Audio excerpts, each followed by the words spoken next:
નમસ્કાર, mid day ન્યૂઝમાં હું જીગર ગઢવી આપનું સ્વાગત કરું છું. જોઈએ મુખ્ય સમાચાર.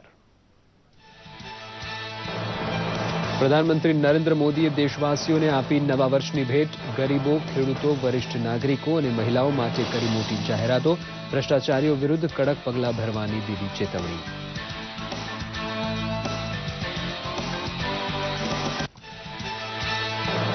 પ્રધાનમંત્રી આવાસ યોજના અંતર્ગત 3 નવી યોજના જાહેર. શહેરી વિસ્તારોમાં 9 લાખ રૂપિયા સુધીની હોમ લોન પરના વ્યાજમાં 4% અને 12 લાખ સુધીની લોન પર 3% મુક્તિ. ગ્રામીણ વિસ્તારોમાં ઘર બનાવવા 2 લાખ સુધીની લોન પર 3% વ્યાજ મુક્તિ. ખેડૂતો માટે મોટી રાહતની જાહેરાત. રવિ પાકો માટે જિલ્લા સહકારી બેંકોની લોન પર 60 દિવસનું વ્યાજ માફ. નાબાર્ડમાંથી ઓછા વ્યાજે મળશે લોન.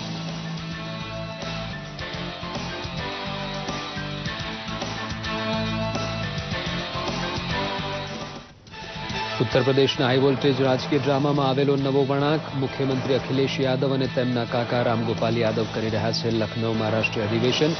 અખિલેશના આ પગલા સાથે સમાજવાદી પાર્ટીમાં પડી શકે છે તિરાડ.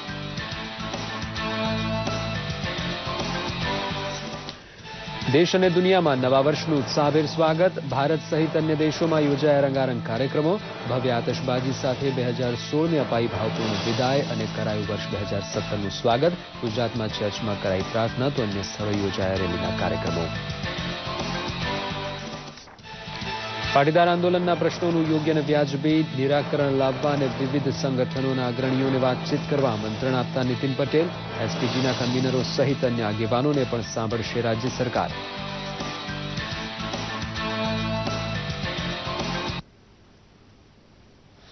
હવે જોઈએ સમાચાર વિગતવાર. નવા વર્ષ 2017ની પૂર્વ સંધ્યાએ પ્રધાનમંત્રી નરેન્દ્ર મોદીએ પ્રજા માટે અનેક યોજનાઓની જાહેરાત કરી હતી, જેમાં હોમ લોનના વ્યાજદરમાં રાહતથી માંડીને ખેડૂતો, વરિષ્ઠ નાગરિકો, સગર્ભા મહિલાઓ તથા નાના વેપારીઓ સુધીના તમામ માટેના કેટલાક લાભોનો અને સહાયનો સમાવેશ થતો હતો. જોઈએ અહેવાલ. પ્રધાનમંત્રી નરેન્દ્ર મોદીએ નવા વર્ષની શરૂ થનારી કેટલીક પ્રજાલક્ષી યોજનાની જાહેરાત કરી હતી, જે અંતર્ગત પ્રધાનમંત્રી આવાસ યોજનામાં રૂપિયા 9 લાખ સુધી હોમ લોનના વ્યાજમાં 4% અને રૂપિયા 12 લાખ સુધીની લોન પરના વ્યાજમાં 3% સુધીની છૂટ અપાશે. પ્રજાજોગ સંબોધનમાં પ્રધાનમંત્રીએ જણાવ્યું હતું કે આ યોજના અંતર્ગત ગ્રામીણ વિસ્તારોમાં મકાનો બનાવવાનો લક્ષ્યાંક 33% વધારવા સાથે નવા ઘર બનાવવા તેમજ જૂના મકાનોના સમારકામ માટેની રૂપિયા 2 લાખ સુધીની લોન પર 3% વ્યાજ મુક્તિ મળશે. निम्न मध्यम वर्ग और मध्यम वर्ग के लोग घर खरीद सकें, इसके लिए सरकार ने कुछ बड़े फैसले लिए हैं. अब प्रधानमंत्री आवास योजना के तहत शहरों में इस वर्ग को नए घर देने के लिए 2 नई स्कीमें बनाई गई हैं.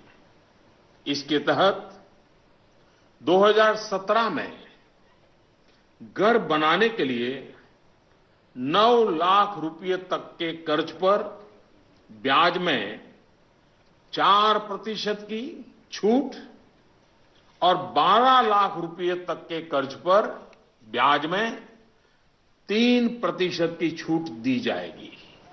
પ્રધાનમંત્રીએ પોતાની જાહેરાતમાં વરિષ્ઠ નાગરિકોને પણ ધ્યાનમાં લીધા હતા. તેમણે કહ્યું હતું કે વરિષ્ઠ નાગરિકોને 10 વર્ષ માટેની રૂપિયા 7.5 લાખ સુધીની જમા રકમ પર વાર્ષિક 8% વ્યાજની ગેરંટી મળશે. सरकार वरिष्ठ नागरिकों के लिए भी एक स्कीम शुरू करने जा रही है. बैंक में ज्यादा पैसा आने पर अक्सर बैंक डिपॉजिट पर इंटरेस्ट रेट घटा देते हैं. वरिष्ठ नागरिकों पर इसका प्रभाव ना हो, इसलिए 7.5 लाख रुपए तक की राशि पर 10 साल तक के लिए सालाना 8% का इंटरेस्ट रेट ब्याज दर सुरक्षित किया जाएगा. ब्याज की ये राशि वरिष्ठ नागरिक हर महीने प्राप्त कर सकते हैं. વિમુદ્રીકરણના નિર્ણય બાદની મુશ્કેલીઓ છતાં દેશવાસીઓએ દાખવેલી ઈમાનદારીને પ્રધાનમંત્રીએ અજોડ ગણાવી હતી. તેમણે જણાવ્યું હતું કે સત્ય અને પ્રામાણિકતા કેટલી મહત્વની છે તે દેશની પ્રજાએ ફરીથી એકવાર સાબિત કરી બતાવ્યું છે. 125 करोड़ देशवासियों ने तकलीफें झेलकर, कष्ट उठाकर ये सिद्ध कर दिया है कि हर हिंदुस्तानी के लिए सच्चाई और अच्छाई कितनी अहमियत रखती है. काल के कपाल पर यह अंकित हो चुका है कि जनशक्ति का सामर्थ्य क्या होता है, उत्तम अनुशासन किसे कहते हैं, अपप्रचार की आंधी में सत्य को पहचानने की विवेक बुद्धि किसे कहते हैं, सामर्थ्यवान बेबाक बेईमान के सामने ईमानदारी का संकल्प कैसे विजय पाता है. નવા વર્ષથી ખેડૂતો માટે પણ અનેક લાભકારી યોજનાઓની પ્રધાનમંત્રી દ્વારા જાહેરાત કરાઈ છે. પ્રધાનમંત્રીએ જણાવ્યું હતું કે ખેડૂતોએ જિલ્લા સહકારી બેંકો અને પ્રાથમિક સમિતિઓમાંથી ખરીફ અને રવિ પાક માટે લીધેલી લોન પરના વ્યાજમાંથી 60 દિવસનું વ્યાજ સરકાર ભોગવશે. किसान भाइयों के हित में कुछ और अहम निर्णय भी लिए गए हैं.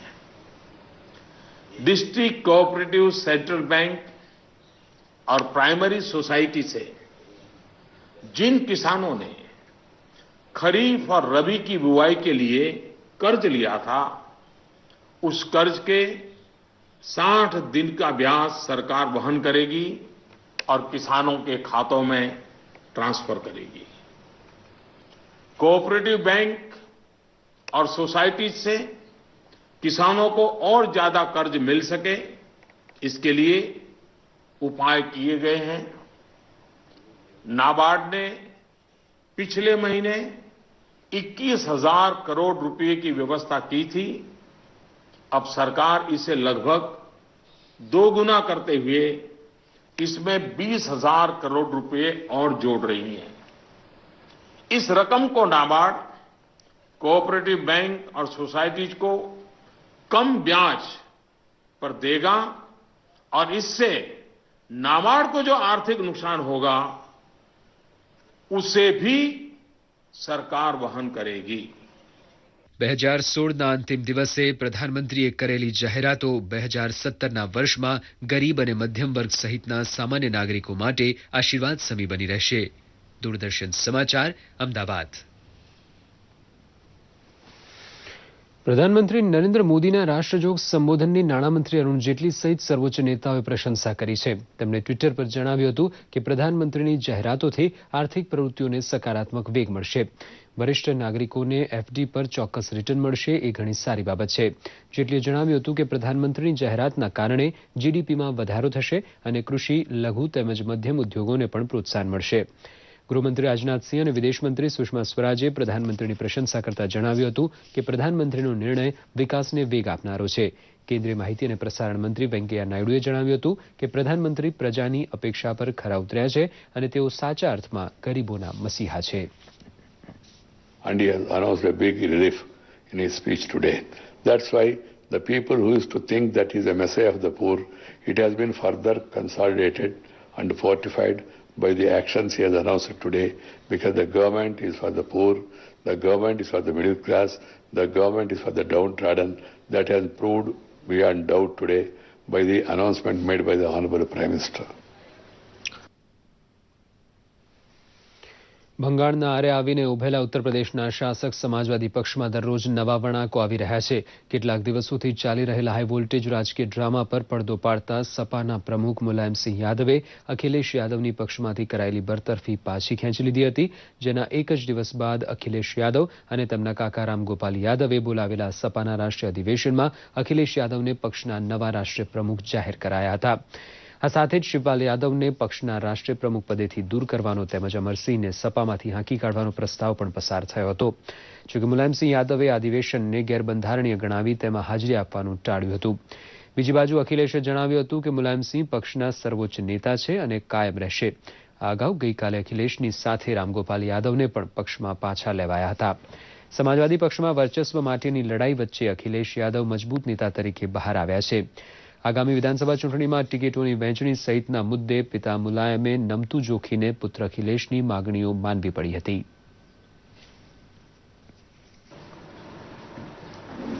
ये अधिवेशन सर्वसम्मति से उत्तर प्रदेश के माननीय मुख्यमंत्री श्री अखिलेश यादव जी को समाजवादी पार्टी का अध्यक्ष, राष्ट्रीय अध्यक्ष चुनता है और उन्हें ये अधिकार देता है कि वो समाजवादी पार्टी की राष्ट्रीय कार्यकारिणी, संसदीय पार्लियामेंट की वोट और देश के सभी राज्यों के संगठनों को आवश्यकता अनुसार गठित करें. इस प्रस्ताव की सूचना यथाशीघ्र भारत के निर्वाचन आयोग को उपलब्ध करा दी जाए. દિલ્હી પોલીસમાં વધુ 15,000 કર્મચારીઓની ભરતી કરવાના પ્રસ્તાવને ગૃહ મંત્રાલયની લીલી ઝંડી મળી ગઈ છે. ગૃહમંત્રી રાજનાથસિંહે જણાવ્યું હતું કે આ નિર્ણય મુદ્દે હવે માત્ર નાણાં મંત્રાલયની મંજૂરી જ લેવાની બાકી છે. રાજ્યની દિલ્હીમાં યોજાયેલા પોલીસ સમારોહમાં તેમણે આ જાહેરાત કરી હતી. સમારોહ દરમિયાન આ વર્ષે પ્રમોશન અપાયું છે તેવા 26,000 પોલીસકર્મીઓમાંથી 24,000ને રેન્ક અપાયા હતા. રાજનાથસિંહે આ પ્રસંગે જણાવ્યું હતું કે આટલી મોટી સંખ્યામાં કર્મચારીઓને બઢતી આપવાની ઘટના અભૂતપૂર્વ અને સરાહનીય છે.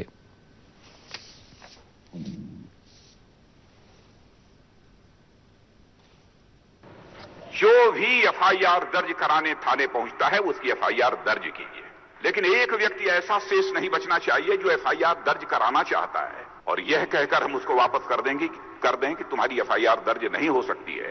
ऐसा नहीं होना चाहिए. मैं यह आप सबसे अपील करना चाहता हूं. पुलिस पीपुल फ्रेंडली होनी चाहिए. लोगों को यह एहसास होना चाहिए कि पुलिस ये हमारी दोस्त है.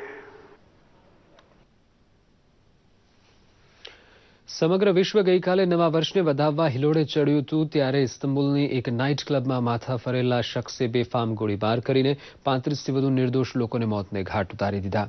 ઇસ્તંબુલના ઓર્તાકોય વિસ્તારની રૈના નાઇટ ક્લબમાં લોકો 31 ડિસેમ્બરની પાર્ટી ઉજવી રહ્યા હતા ત્યારે સાન્ટાક્લોઝના વેશમાં આવીને હુમલાખોરે બેફામ ગોળીબાર કર્યો હતો, જેમાં 40થી વધુ લોકોને ઈજા પણ પહોંચી હતી. જોકે પોલીસે કરેલા વળતા ગોળીબારમાં હુમલાખોર ઠાર મરાયો હતો.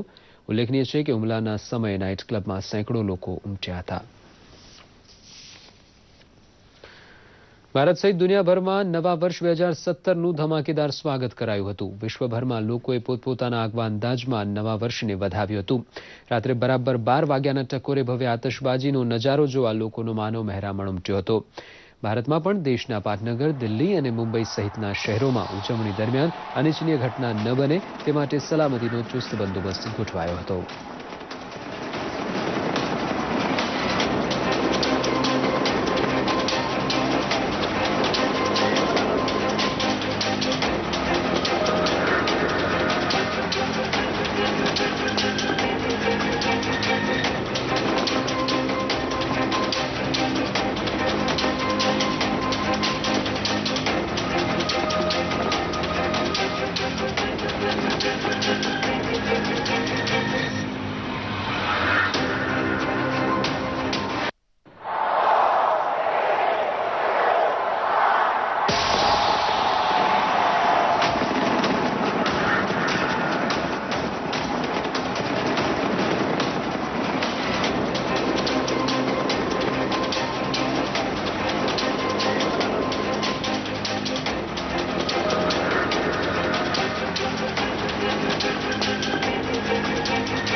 નૂતન વર્ષ બેસતું વર્ષ છે. આજથી ઈસવીસન 2017નો પ્રારંભ થયો છે. 25 ડિસેમ્બર નાતાલ પર્વથી શરૂ કરી 1 જાન્યુઆરી સુધી સૌ ખ્રિસ્તી ભાઈ બહેનો નાતાલ ઉલ્લાસનું પર્વ મનાવે છે. ખ્રિસ્તી ધર્મમાં રોમન કેથોલિક અને પ્રોટેસ્ટન્ટ સંપ્રદાયો દ્વારા પ્રભુ ઈસુ ખ્રિસ્તની પ્રાર્થના કરવામાં આવે છે. નવા વર્ષની પૂર્વ સંધ્યાએ અમદાવાદમાં કેથોલિક સંપ્રદાયના લોકો દ્વારા લોયલા ચર્ચ ખાતે પ્રભુ ઈશુની પ્રાર્થના આરાધના કરવામાં આવી હતી. સમય અને જીવન પ્રભુ ઈશુએ આપેલી ભેટ છે, તેથી સૌએ પ્રભુ ઈશુના આભાર માની એકબીજાને નૂતન વર્ષની શુભકામના પાઠવી હતી.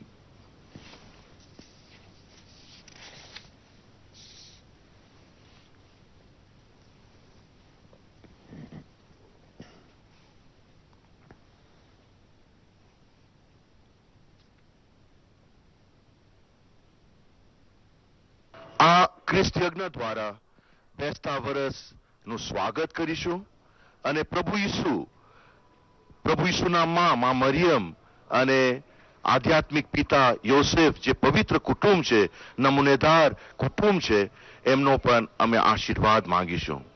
તો ફરી એકવાર બેસતા વર્ષની સોનેરી સલામ. Happy new year. May this year and all the years to come be of love, peace, joy and happiness. નવા વર્ષની ઉજવણી માટે દરિયાકાંઠે સહેલાણીઓ મોટી સંખ્યામાં ઉમટી પડે છે. દીવમાં પણ 2017ને વધાવવા માનવ મહેરામણ ઉમટ્યો હતો. દીવની મોટાભાગની હોટેલો અને રિસોર્ટ પર્યટકોથી છલકાઈ ગયા હતા. પર્યટકોને આકર્ષવા દીવમાં અનેક આયોજનો કરાયા હતા. પર્યટકો દીવના દરિયાકાંઠે મન મૂકીને નાચ્યા હતા. રાત્રે 12 વાગ્યાના ટકોરે આકાશમાં ભવ્ય આતશબાજીનો નયનરમ્ય નજારો નિહાળવા લોકોમાં ભારે ઉત્સાહ જોવા મળ્યો હતો. ઉજવણી દરમિયાન અનિચ્છનીય ઘટના ન બને તે માટે પોલીસે સુરક્ષાનો પણ ચુસ્ત બંદોબસ્ત ગોઠવ્યો છે. લોકોનો ધસારો જોતા પાર્કિંગ અને વન વે ટ્રાફિકની વ્યવસ્થા કરાઈ છે. આ ઉપરાંત ગુજરાતની સરહદે અહેમદપુર માંડવી ચેકપોસ્ટ અને તડ ચેકપોસ્ટ પર પણ પોલીસને જડબે સલાક બંદોબસ્ત ગોઠવાયો હતો.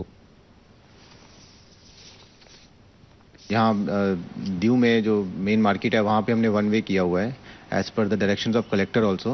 उन्होंने डायरेक्शन दी और इसमें ये काफ़ी सक्सेसफुल रहा था लास्ट टाइम दिवाली में भी. तो इस बार भी हमने इसको वन वे कर दिया है जिससे कि ट्रैफिक हमारा काफ़ी स्मूथ चल रहा है. प्लस हमने इसमें अपने स्टाफ की भी इंक्रीज़ की है इस बार ताकि कोई डिफ़िकल्टी ना आए. तो ओवरऑल अभी तक सब शांतिपूर्वक है, कोई प्रॉब्लम नहीं है. પશ્ચિમ ભારતમાં છેલ્લામાં છેલ્લા સૂર્યાસ્ત દેવભૂમિ દ્વારકા ખાતે જોવા મળે છે. સૂર્યના છેલ્લા કિરણને માણવા માટે અહીં સનસેટ પોઈન્ટ બનાવાયો છે. 2016ના છેલ્લા સૂર્યાસ્તને નિહાળવા અહીં પર્યટકોની ભારે ભીડ જામી હતી. અરબી સમુદ્રના કાંઠે 1974માં સનસેટ પોઈન્ટનું નિર્માણ થયું હતું અને ત્યાંથી તે લોકોના આકર્ષણનું કેન્દ્ર બનતો આવ્યો છે. 31મી ડિસેમ્બરની સાંજે 6 વાગ્યે 22 મિનિટે 2016ના છેલ્લા સૂર્યાસ્તને ગુરબાઈ કહેવા રાજ્ય બહારથી પણ પર્યટકો આવ્યા હતા.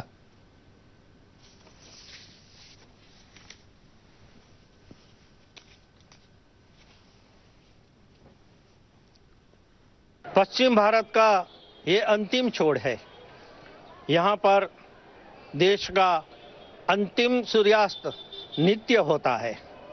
द्वारिका नगरी पूर्व रेखांश 68.14 से 69.49 के बीच बसी हुई है. मतलब 31 किलोमीटर का ये परिसर है. यहाँ पर सूर्यास्त देखने के लिए एक सनसेट पॉइंट बनाया गया है. आज द्वारका जैसे पावन भूमि में आके मैं अपने भारत देश का सबसे लास्ट पॉइंट लास्ट सूर्यास्त देख रहा हूँ और लास्ट सूर्यास्त देखने का मुझे देखा 2016 का मुझे गर्व हो रहा है. यहाँ पे 31મી ડિસેમ્બરની ઉજવણી દેશ વિદેશમાં રંગારંગ કાર્યક્રમો અને અઢળક નાણાંના ખર્ચ સાથે થતી હોય છે. ત્યારે અંબાજીની એક માધ્યમિક શાળાના વિદ્યાર્થીઓએ નવા વર્ષની ઉજવણી અનોખી રીતે કરી હતી. આ વિદ્યાર્થીઓએ અંબાજી પાસેના આદિવાસી વિસ્તારો જેતવાસ અને ઉમરાફળીના બાળકો સાથે ઉજવણી કરી હતી. વિદ્યાર્થીઓએ પોતાના ખિસ્સા ખર્ચના નાણાંમાંથી બિસ્કિટ સહિતની ચીજો ખરીદી જરૂરિયાત તેમજ ગરીબ બાળકોને આ ચીજવસ્તુ આપીને માનવતાનું પ્રેરણાદાયક ઉદાહરણ પૂરું પાડ્યું હતું.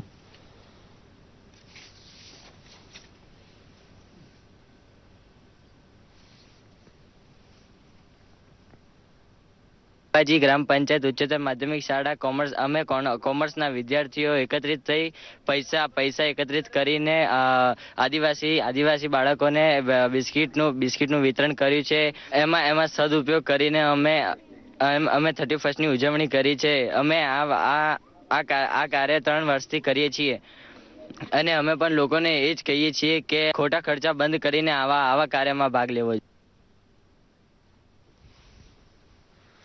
31મી ડિસેમ્બરની ઉજવણીમાં ભળેલા દારૂના દૂષણથી યુવાનોને દૂર રાખવા વડોદરામાં અનોખી પહેલ કરાઈ હતી. નવા વર્ષની ઉજવણી દરમિયાન યુવાનો દારૂના વ્યસનને રવાડે ન ચડે તે માટે જાગૃતિ કેળવવા વડોદરામાં વિશાળ મોટરસાયકલ રેલીનું આયોજન કરાયું હતું. રેલીમાં ગુજરાત સરકારે તાજેતરમાં જ કડક બનાવેલા દારૂબંધીના કાયદાને પણ સમર્થન આપી તેના ચુસ્ત અમલમાં સહકારની પ્રજાને અપીલ કરાઈ હતી.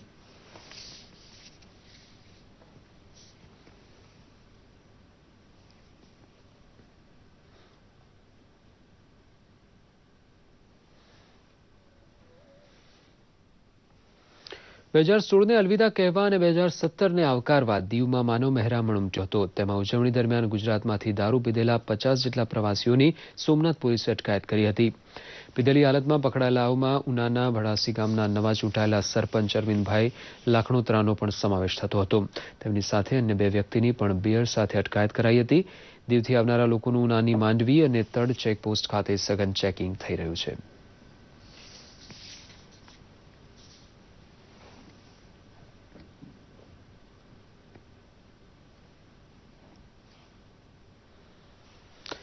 વ્યાયામ એ શરીરને તંદુરસ્ત અને રોગમુક્ત રાખવા માટે ખૂબ જ અગત્યનું છે અને વ્યાયામવીરોને સરકાર દ્વારા પણ ખૂબ જ પ્રોત્સાહિત કરાઈ રહ્યા છે. જેના ભાગરૂપે રાજપીપળાની માય શેનન સ્કૂલ અને નર્મદા જિલ્લા જિમ્નાસ્ટિક એસોસિએશન દ્વારા ગુજરાત સ્ટેટ જિમ્નાસ્ટિક ચેમ્પિયનશિપ 2016-17નું આયોજન હાથ ધરવામાં આવ્યું હતું. નાદોદ તાલુકા પ્રમુખ જતીનભાઈ વસાવાએ મશાલના સ્વાગત બાદ સ્પર્ધાને ખુલ્લી મૂકી હતી. આ સ્ટેટ જિમ્નાસ્ટિક ચેમ્પિયનશિપમાં ગુજરાતભરના તમામ જિલ્લાઓમાંથી આવેલા 500થી વધુ જિમ્નાસ્ટોએ ભાગ લીધો. જેમાં જિમ્નાસ્ટિકના અલગ અલગ પ્રકારો પૈકી એક્રોબેટિક, આર્ટિસ્ટિક, રિધમિક જિમ્નાસ્ટિક, એરોબિક જિમ્નાસ્ટિકની ઇવેન્ટો યોજાઈ હતી. 7 યર્સથી મને ઓલરાઉન્ડ ચેમ્પિયન બનીને પટેલે આ સ્પર્ધા વિશે જણાવ્યું કે અહીંથી જીતીને આ ખેલાડીઓ રાષ્ટ્રીય કક્ષાએ રમવા જશે.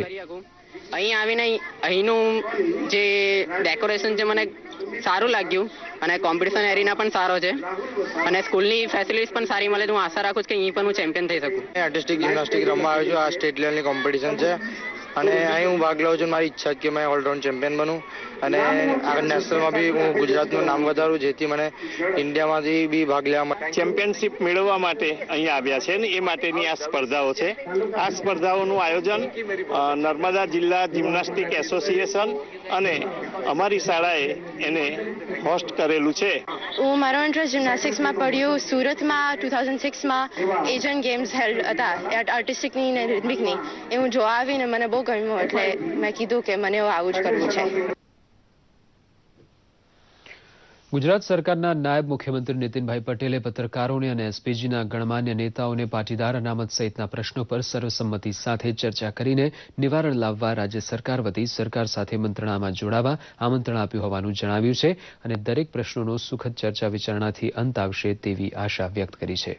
પાટીદાર સમાજની સંસ્થાઓ સાથે ચર્ચા વિચારણા કરવાનો અને પ્રશ્નનો યોગ્ય નિરાકરણ કરવાનો અમે સંનિષ્ઠ પ્રયત્ન કરી રહ્યા છીએ અને એના ભાગરૂપે અગાઉ પાસ સંસ્થા દ્વારા એમના તરફથી મોકલવામાં આવેલ કન્વીનરો સાથે અનામત આંદોલન સાથે સંકળાયેલ અગત્યની સંસ્થા એસપીજી સરદાર પટેલ ગ્રુપ સાથે પણ વાટાઘાટ કરવાનો સરકારે મુખ્ય આમંત્રણ આપીએ છીએ.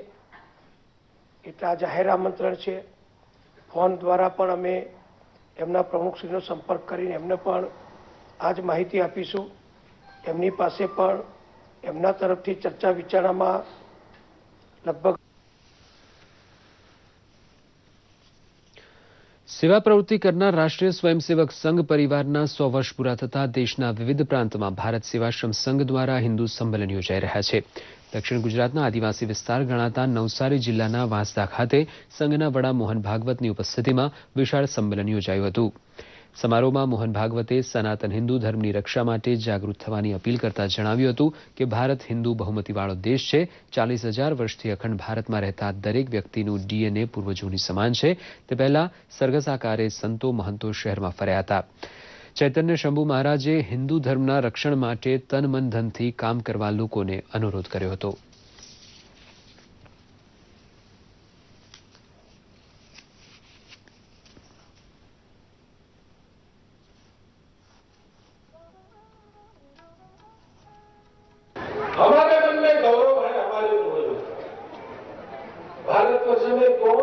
भारतीय पूर्वजों का वंशज नहीं है?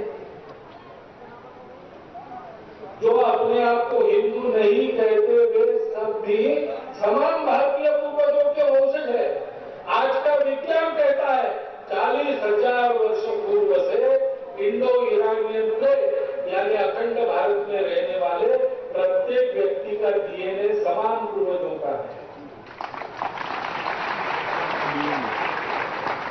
हम हिंदू पूर्वजों के वंशज हैं, हम हिंदू संस्कृति का प्रभाव अपने मन में रखकर चलते हैं और भारत को अपनी माता मानते हैं।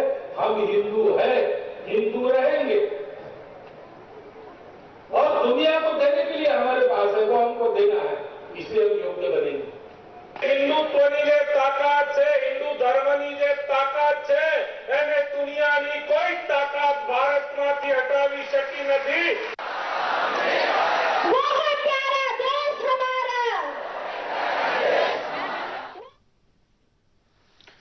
જૂનાગઢ કેળવણી મંડળ દ્વારા બેટી બચાવો બેટી પઢાઓ અને ભણેલી ગણેલી દીકરીઓ સારા સમાજનું નિર્માણ કરી નારી શક્તિનું સાચું સ્વરૂપ પ્રગટ કરે તેવી ભાવનાથી ઉમા નારી રત્ન એવોર્ડ અપાય છે, જેમાં યોગ્ય કેળવણી મેળવેલા નારીઓએ કરેલા સમાજ અને રાષ્ટ્રલક્ષી કાર્યને બિરદાવવા આ એવોર્ડ એનાયત થાય છે, જેમાં 25,000 રૂપિયાની રોકડ સહાયની સાથે મેમેન્ટોનો પણ સમાવેશ થાય છે. 2017ના વધામણા કરતા કેન્દ્રીય મંત્રી પુરુષોત્તમ રૂપાલા તથા કૃષિ ઉર્જા મંત્રી ચિમનભાઈના હસ્તે ઉમા નારી રત્ન એવોર્ડ એનાયત થયા હતા. આ પ્રસંગે પુરુષોત્તમ રૂપાલાએ જણાવ્યું હતું કે આવનારું વર્ષ કેશલેસ ઇકોનોમીવાળું ત્યારે બનશે જ્યારે માતાઓ બહેનો આ અભિયાનમાં જોડાશે અને સહયોગ આપશે. એ વિદ્યાર્થીઓનો સર્વાંગી વિકાસ થાય, એ આર્થિક રીતે અને પોતાની રોજગારી મેળવી શકે એવા ઉમદા હેતુથી અમે શાળા સમય બાદ પણ એ દીકરીઓને અભ્યાસમાં ખૂબ મહેનત કરાવીએ છીએ અને આર્થિક રીતે એને ખૂબ અમે મદદ કરીએ છીએ. મને ગૌરવ છે કે આજે કેળવણી મંડળ જૂનાગઢ તરફથી ઉમા નારી ગૌરવ એવોર્ડ મળેલ છે અને એ ગૌરવ સાચા અર્થમાં સાર્થક થાય એવા સનિષ્ઠ પ્રયત્નો હું કરીશ. સોશિયલ મીડિયામાં આજે કઈ ખબર રહી ચર્ચામાં, કયા સમાચારોને લોકો વધુ પસંદ કરી રહ્યા છે અને ટ્વિટર, યુટ્યુબ પર હાલનો ટ્રેન્ડ શું ચાલી રહ્યો છે, નજર કરીએ સોશિયલ મીડિયાની હાલચાલને રજૂ કરતા આ અહેવાલ પર.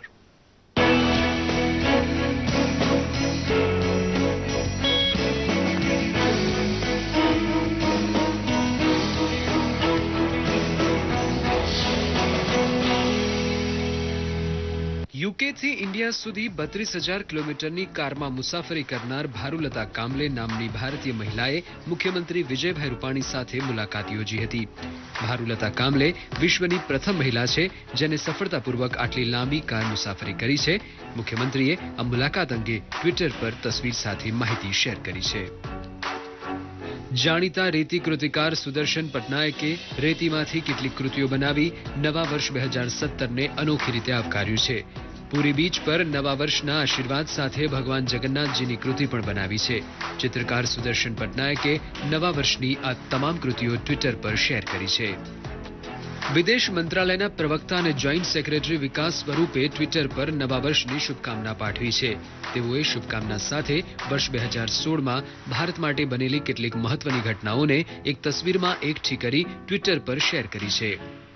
બનાસકાંઠા જિલ્લામાં પાલનપુરથી લગભગ 45 કિલોમીટરના અંતરે જેસોર અભયારણ્ય આવેલું છે.